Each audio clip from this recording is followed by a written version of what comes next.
Hello students, स्वागत है आपका हमारे अपने YouTube चैनल आयत ऑनलाइन क्लासेज में। पिछले वीडियो के अंदर हमने प्रश्नावली 17 केंद्रीय प्रवृत्ति के माप कंप्लीट की थी। आज के इस वीडियो में हम स्टार्ट करते हैं प्रश्नावली नंबर 18 प्रायिकता, जिसको हम इंग्लिश में प्रोबेबिलिटी कहते हैं। तो स्टूडेंट्स, इस प्रश्नावली में से आपके मेन एग्जाम में कुल 2 क्वेश्चन पूछे जाते हैं, जिसमें से आपके एक क्वेश्चन 1 नंबर का आता है और एक क्वेश्चन आपके 3 नंबर का पूछा जाता है।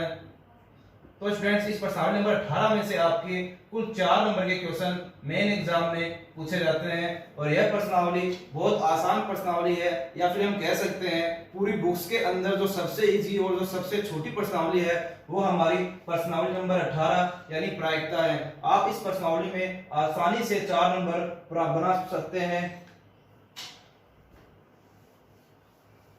तो इस यह जो प्रश्नावली है वो केवल और केवल 2 सूत्र पर आधारित है और वही 2 सूत्र हमारे हर क्वेश्चंस के अंदर काम आते हैं। हमारा सूत्र नंबर 1 है पीई बराबर अनुकूल परिणाम बटे कुल परिणाम।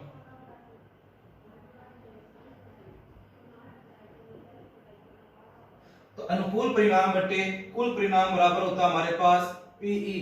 प्रोबेबिलिटी को यानी प्रायिकता को हम कैपिटल पी से लिखते हैं और कोष्ठक में हम ई या फिर हम पी ए भी लिख सकते हैं या फिर हम पी आर भी लिख सकते हैं। मतलब यहाँ पर कोष्ठक के अंदर जो भी आपके पास क्वेश्चन के अंदर पूछा जाएगा, जैसे लाल गेंद होने की प्रायिकता ज्ञात कीजिए, तो आपके क्वेश्चन में आ जाएगा रेड, या फिर हम हिंदी में लिख सकते हैं लाल, या आपसे पूछ ले व्हाइट गेंद होने की प्रायिकता ज्ञात कीजिए, तो आप क्वेश्चन में लिख सकते हो पी कोष्ठक डब्ल्यू।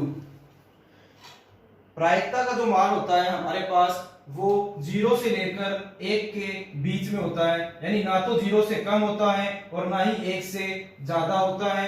तो इसकी जो सीमा होती है, मतलब इसकी जो लिमिट होती है, वो हम लिख सकते हैं प्रायिकता यानी पी ए 0 ग्रेटर देन या equal to but less than and equal to 1। मतलब पी ए का जो मान है वो या तो 0 के बराबर आएगा या फिर 0 से बड़ा आएगा, लेकिन प्रायिकता का मान 1 से या तो कम आएगा या फिर 1 के बराबर आता है। तो जो आपका जो प्रायिकता का जो आंसर आएगा, जो भी आपसे क्वेश्चन पूछे और उसका जो भी आंसर आपके पास आएगा वो हमेशा या तो 0.1 या 0.65 या 0.3 इस प्रकार से आता है। मतलब आपके पास प्रायिकता का मान हमेशा 0 से लेकर 1 के बीच में आता है, या फिर आपके पास भिन्न के रूप में आता है, वो भी होती है अनुचित भिन्न। मतलब आपका जो मान आएगा या तो इस प्रकार से आएगा या फिर आता है आपके पास अनुचित भिन्न के रूप में, जैसे 2/3, 4/7। मतलब अनुचित भिन्न कहते हैं किसे हैं, जिसमें हमारे पास अंश का मान हर के मान से कम हो, या पर हम अगर 3 का भाग 2 में दे तो हमारे पास आंसर आता है 0.62, या फिर हम यहाँ पर 7 का भाग 4 में देते हैं तो हमारे पास आता है 0.57। मतलब हमारे पास हमेशा प्रायिकता का जो आंसर आएगा वो 0 और 1 के बीच में आता है। कभी भी हमारे पास उचित भिन्न के रूप में आंसर नहीं आएगा, जैसे 3/2 या 9/2। मतलब कभी भी हमारे पास अंश का मान हर के मान से ज्यादा नहीं आना चाहिए।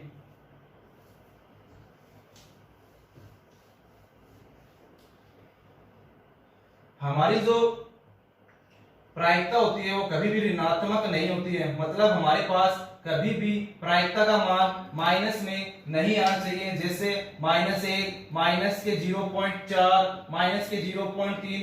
तो हमारे पास कभी भी प्रायिकता का मान ऋणात्मक नहीं होना चाहिए, हमेशा हमारे पास प्रायिकता का मान प्लस में होना चाहिए।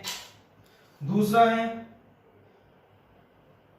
जो मैंने अभी थोड़ी देर पहले बताया था, आपके पास कभी भी प्रायिकता का मान उचित भिन्न के रूप में नहीं आना चाहिए। मतलब आपके पास अंश का जो मान है वो हद से ज्यादा नहीं होना चाहिए।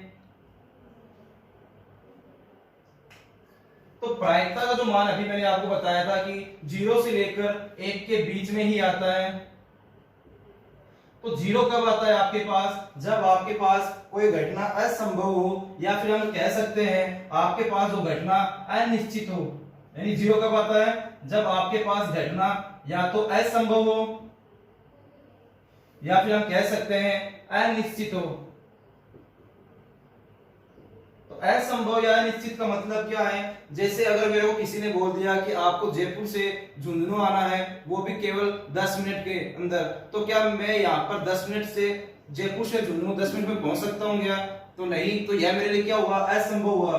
तो जब भी आपके पास घटना असंभव हो तो उसका मान हमेशा जीरो के बराबर होता है। और एक कब होता है? जब आपके पास घटना या तो संभव हो या फिर हम कह सकते हैं हमारे पास घटना निश्चित हो। फॉर एग्जाम्पल, मेरे जेब के अंदर 10 के नोट है और 100 का नोट है। अगर मैं जेब में से 100 का नोट निकाल सकता हूं, तो यह मेरे लिए क्या है? संभव है, या फिर हम कह सकते हैं यह मेरे लिए निश्चित है। तो हमेशा जो हमारे पास प्रायिकता होगी वो हमेशा 1 होगी। ओके। अब इस प्रश्नावली के अंदर से जो भी हमारे पास क्वेश्चन है, उसके अंदर जो जो टॉपिक हम पढ़ेंगे उसके बारे में हम पहले पढ़ लेते हैं कि हमारे पास कौन कौन से टॉपिक हम इन क्वेश्चनों के अंदर काम में लेते हैं। तो हमारे पास इस प्रश्नावली में टॉपिक है सिक्के के ऊपर, जिसको हम इंग्लिश में बोलते हैं कॉइन, पहला टॉपिक। दूसरा टॉपिक होगा हमारा पासे के ऊपर, जिसको हम इंग्लिश में कहते हैं डाइस, या फिर हम कहते हैं लूडो खेलते हैं ना, तो उसको हम पासा बोलते हैं। तीसरा हमारा है लीप ईयर, लीप वर्ड्स और एलिक वर्ड्स, जिसको हम इंग्लिश में लीप ईयर और नॉट लीप ईयर कहते हैं। और चौथा टॉपिक होगा हमारे पास पत्तों के ऊपर, जिसको हम इंग्लिश में बोलते हैं कार्ड्स। तो पहले हम इनके बारे में पढ़ लेते हैं कि जब हम एक सिक्के को उछालते हैं या 2 सिक्के को उछालते हैं या फिर हम 3 सिक्के को उछालते हैं, तो हमारे पास कुल कितने परिणाम होंगे। पासे के अंदर हमारे पास कुल कितने परिणाम होंगे, लीप वर्ड्स और लीप वर्ड्स में कितने दिन होते हैं, और कुल हमारे पास कितने पत्ते होते हैं। तो आज का हमारा पहला टॉपिक है सिक्के के ऊपर पढ़ लेते हैं हम।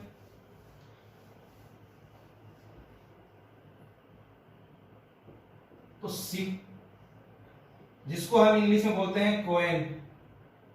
तो आप सब जानते हैं कि हर सिक्के के 2 पहलू होते हैं। एक होता है हमारे पास चित्त, दूसरा होता है हमारे पास पट। तो चित्त को हम इंग्लिश में बोलते हैं हेड और पट को हम बोलते हैं टेल। तो हेड को हम शॉर्ट में लिखेंगे H और टेल को हम शॉर्ट में लिखेंगे T। अब हमारे जो सिलेबस के अंदर है सिक्के के ऊपर, वो केवल 3 सिक्कों तक है। मतलब एक सिक्का, 2 सिक्के और 3 सिक्के को जब उछालते हैं तो हमारे पास कुल कितने परिणाम होते हैं। तो हमारे सिलेबस के अंदर केवल हम 3 सिक्के के बारे में ही पढ़ेंगे। तो पहले हम पढ़ते हैं एक सिक्के के ऊपर। जब हम एक सिक्के को उछालते हैं तो हमारे पास कुल कितने परिणाम होते हैं। तो एक सिक्का उछालने पर जो हमारे पास संभव परिणाम होते हैं, मतलब कौन कौन से परिणाम आ सकते हैं, तो हम लिखेंगे यहाँ पर 2। तो हर सिक्के के मैंने अभी बताया था आपके पास 2 पहलू होते हैं, तो यहाँ पर हमारे पास आएगा 2। तो हम जितनी बार भी सिक्के को उछालेंगे उतनी ही हमारे यहाँ पर पावर लगा देंगे। अगर हम सिक्के को 1 बार उछालेंगे तो हम यहाँ पर 2 की पावर 1, अगर हम सिक्के को 2 बार उछालेंगे तो हमारे पास 2 की पावर 2, अगर हम सिक्के को 3 बार उछालेंगे तो हमारे पास आएगा 2 की पावर 3। तो 2 की पावर 1 का मान होता है हमारे पास 2। तो हमारे जो रिजल्ट आ सकते हैं वो कौन से आ सकते हैं, या तो हेड आ सकता है या फिर हमारे पास टेल आ सकता है। मतलब या तो H आएगा या फिर T आएगा। इसके ऊपर हमारा जो क्वेश्चन है वो हम प्रश्नावली के अंदर पढ़ेंगे। अब हम बात करते हैं 2 सिक्के के ऊपर। तो 2 सिक्कों को एक साथ उछालने पर हमारे जो भी संभव परिणाम होंगे वो हम लिखते हैं यहाँ पर। तो हम हमारे पास सिक्के के 2 पहलू होते हैं और हम यहाँ पर सिक्के को दो बार उछाल रहे हैं तो हम यहाँ पर लगाएंगे 2 की पावर 2, तो 2 की पावर 2 का मान होता है 4। मतलब हम जब दो सिक्के को उछालते हैं तो हमारे पास 4 रिजल्ट आते हैं, या तो ये हेड और ये भी हेड आ सकता है, या फिर ये हेड ये टेल आ सकता है, या ये टेल ये हेड आ सकता है, या फिर दोनों ही टेल आ सकते हैं। मतलब जब हम दो सिक्कों को उछालते हैं तो हमारे पास 4 रिजल्ट आते हैं। तो हम यहां पर लिख सकते हैं H H, H T H और टी टी। अब हम बात करते हैं 3 सिक्के के ऊपर। तो 3 सिक्कों को एक साथ उछालने पर हमारे जो संभव परिणाम होंगे वो कितने होंगे। तो कभी भी तीनों सिक्कों को हम अलग अलग, या दो सिक्कों को हम कभी भी अलग अलग नहीं उछालते हैं, या तो दोनों सिक्कों को एक साथ उछालते हैं, या फिर यहाँ पर हम 3 सिक्कों को एक साथ उछालते हैं। कभी भी हम तीनों सिक्कों को अलग अलग नहीं उछालेंगे। तो हमारे पास यहाँ पर 3 सिक्के हैं, तो हमारे पास जो रिजल्ट आते हैं, मैंने बताया अभी आपको, सिक्के के 2 पहलू होते हैं। यहाँ पर हम 3 बार उछाल रहे हैं तो यहाँ पर पावर लगा देंगे 3, तो 2 की पावर 3 का मान होता है 8। मतलब 2 को हमें 3 बार गुणा करके लिखना है, 2 गुणा में 2 गुणा में 2, तो 2 दूनी 4, और 4 को 2 से गुणा करते हैं तो हमारे पास आता है 8। तो हमारे पास यहाँ पर 3 सिक्के हैं, तो ये तीनों ही या तो हेड आ सकते हैं, या फिर स्टार्टिंग के 2 हेड तीसरा टेल, या स्टार्टिंग के 2 टेल तीसरा हेड, या फिर ये हेड ये टेल ये हेड आ सकता है, या फिर ये टेल ये हेड ये टेल आ सकता है, या फिर ये हेड ये टेल आ सकता है, या फिर ये टेल ये हेड आ सकता है, या फिर तीनों ही टेल आ सकते हैं। तो हमारे पास यहाँ पर कुल 8 परिणाम है। अगर आपको ये रिजल्ट याद नहीं होते हैं तो इनको याद करने के तरीके भी हैं, आप उस तरीके से भी आप इनको याद कर सकते हैं। अभी हमने बताया हमारे पास कुल 8 परिणाम होते हैं, तो हम क्या करेंगे, 8 के आधे कर देते हैं। तो 8 के आधे हमारे पास होते हैं 4, तो हम यहाँ पर 4 बार लिखेंगे हेड और 4 बार लिखेंगे टेल। फिर 4 के आधे करेंगे 2, तो 2 बार लिखेंगे हम हेड और 2 बार टेल, फिर 2 बार हेड और फिर 2 बार टेल, फिर 2 के आधे 1, तो 1 बार हेड 1 बार टेल, फिर हेड टेल, फिर हेड टेल और फिर हेड टेल। इसी प्रकार हम यहाँ पर भी याद कर सकते थे। जो हमारे 4 रिजल्ट आए हैं, तो 4 के आधे होते हैं हमारे पास 2, तो 2 बार हेड 2 बार टेल, फिर 2 के आधे 1, तो 1 बार हेड 1 बार टेल, फिर 1 बार हेड फिर 1 बार टेल। तो हम यहाँ पर देख सकते हैं। तो आप इनको इस तरीके से भी याद कर सकते हो। अगर आपको उस तरीके से याद नहीं होते हैं तो आपको ये जो शॉर्ट ट्रिक है आप इनको इस तरीके से याद कर लो, ताकि आपको याद होने में आसानी हो सके। अगर आपको ये उतारना है तो आप उतार सकते हैं, या फिर अपने मोबाइल के अंदर स्क्रीनशॉट ले सकते हैं। हमारे पास क्वेश्चंस हैं, वो हम वहां पर पढ़ेंगे कि जब सिक्के को उछालते हैं तो हमारे पास किस प्रकार से क्वेश्चंस पूछे जाते हैं और उनका आंसर क्या होगा।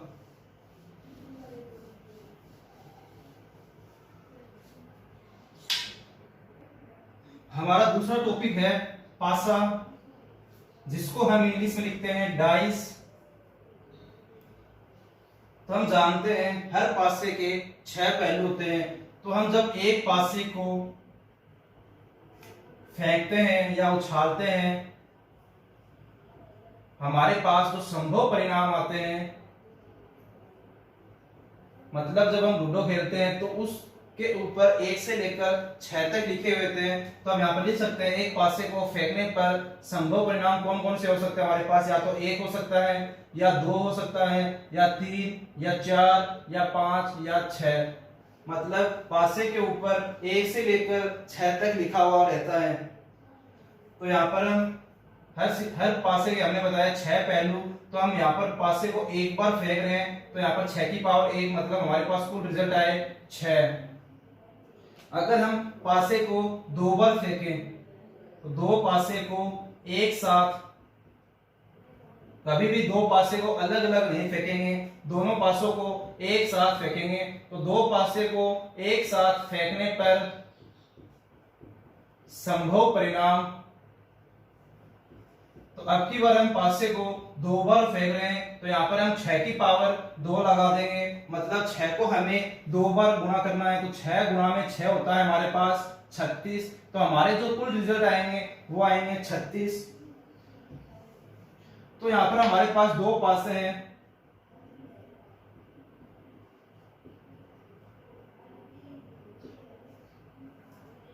तो यहाँ पर हमारे पास 2 पासे हैं। तो इसमें क्या होता है कि या तो ये 1 1 आएगा, या फिर 1 2 आता है, या फिर 1 3 आता है, 1 4 आता है, 1 5 आता है, 1 6 आता है। इसी प्रकार 2 1 2 2 2 3 2 4 2 5 2 6, फिर 3 1 3 2, इसी प्रकार चलता रहेगा। तो हमारे पास जो कुल रिजल्ट आते हैं वो 36 आते हैं। तो उसकी सारणी हम बना देते हैं यहाँ पर।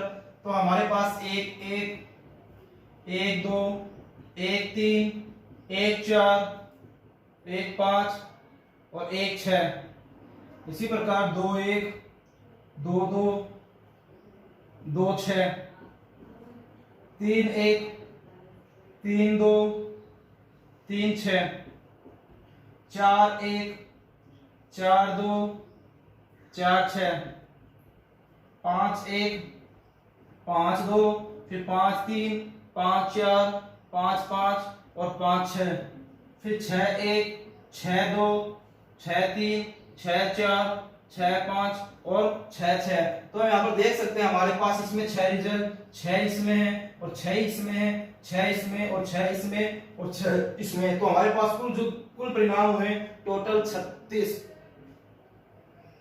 तो इसके बारे में हम क्वेश्चन के अंदर पढ़ेंगे कि हमारे पास किस प्रकार से पासे के फेंकने पर क्वेश्चंस पूछे जाते हैं।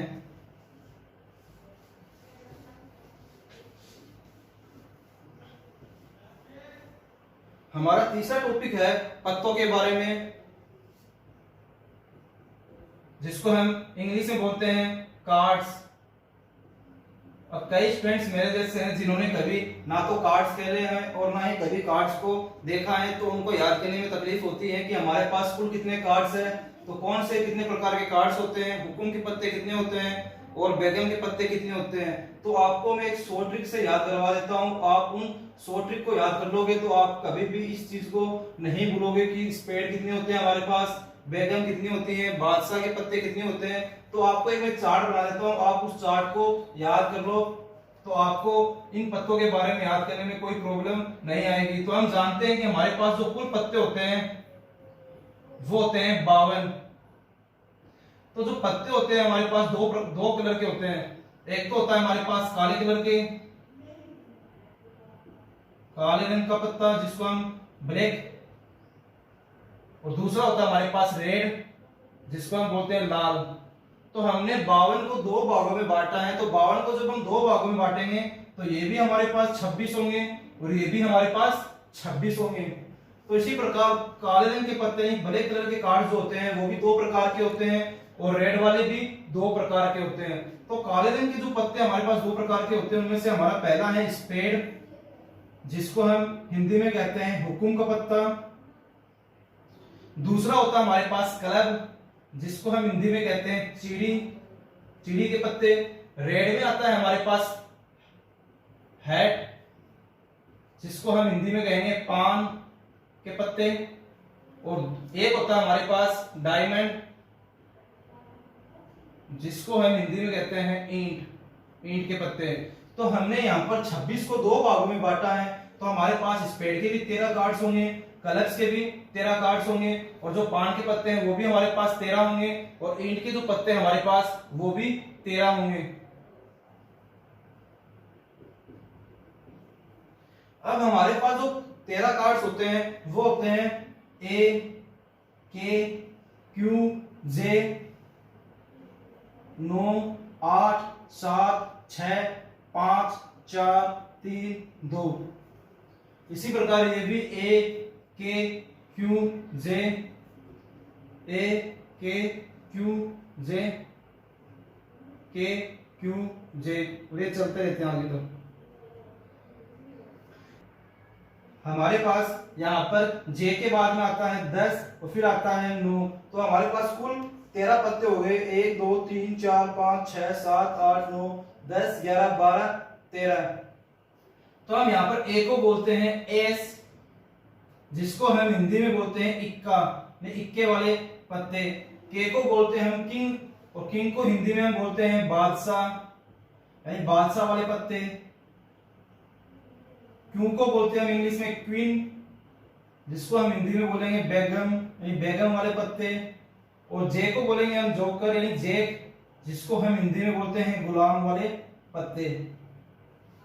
तो हमारे पास जो क्वेश्चन में पूछे जाते हैं वो ये 4 पत्तों के बारे में पूछा जाता है ज्यादातर।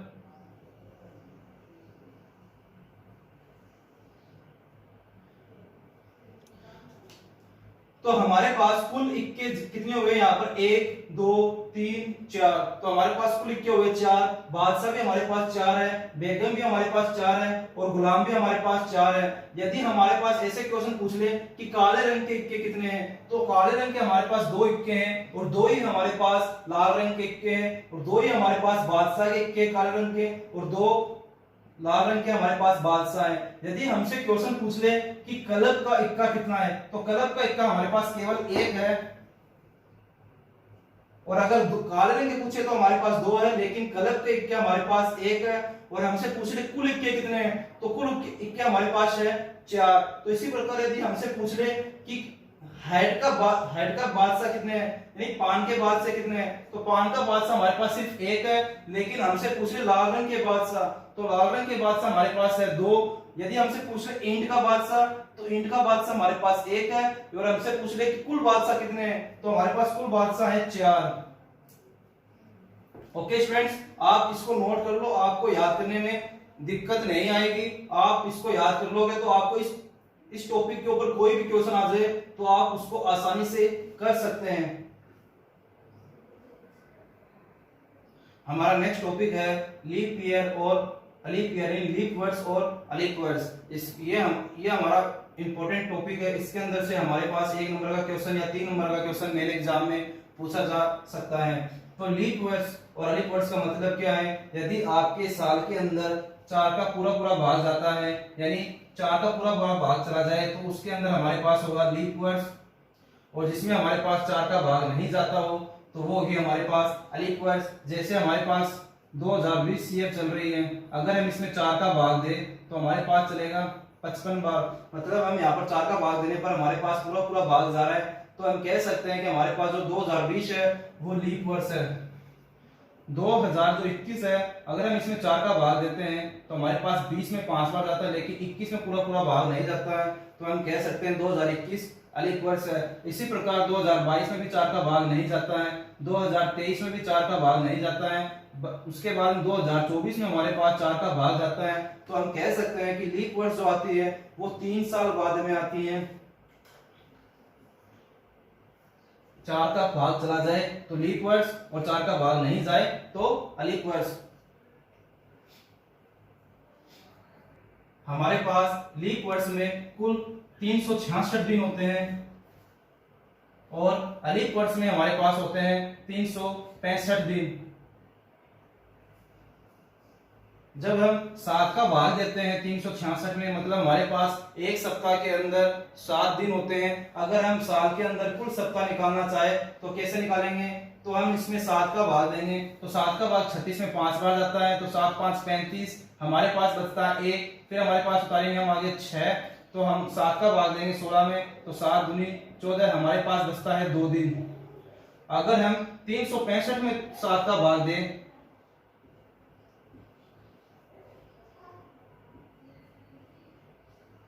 तो हमारे पास शेष बचता है 1 दिन।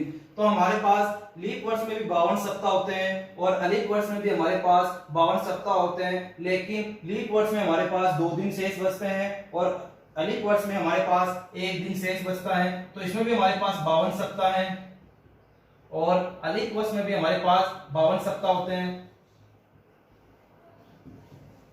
लीप वर्ष में हमारे पास बचते हैं शेष 2 दिन, और अलीप वर्ष में हमारे पास बचता है शेष 1 दिन। अब जो ये एक दिन है वो साल के पहले दिन पर निर्भर करता है। हमारे पास कुल 52 सप्ताह हैं, तो 52 ही हमारे पास संडे होंगे, 52 ही मंडे, 52 ही ट्यूसडे और 52 ही वेडनेसडे और 52 ही थर्सडे, 52 फ्राइडे, 52 सैटरडे और 52 ही संडे होते हैं हमारे पास। लेकिन जो साल का पहला हमारे पास जो एक दिन शेष बचता है वो साल के पहले दिन पर निर्भर करता है। यदि हमारे पास साल का पहला दिन मंडे हुआ तो हमारे पास कुल मंडे होंगे 53, क्योंकि 52 तो पहले से ही है और एक ये हुआ तो हमारे पास कुल मंडे हुए 53। यदि हमारे पास साल का पहला दिन सैटरडे यानी शनिवार हुआ तो हमारे पास कुल शनिवार होंगे 53 और बाकी होंगे हमारे पास 52। ये तो बात हो गई हमारे पास लीप वर्ड्स की। यदि हमारे पास लीप वर्ड्स है तो उसमें हमारे पास 52 सप्ताह होते हैं, लेकिन हमारे पास 2 दिन शेष बचते हैं। अब ये 2 दिन शेष बचते हैं तो ये साल के पहले दिन पर निर्भर करता है।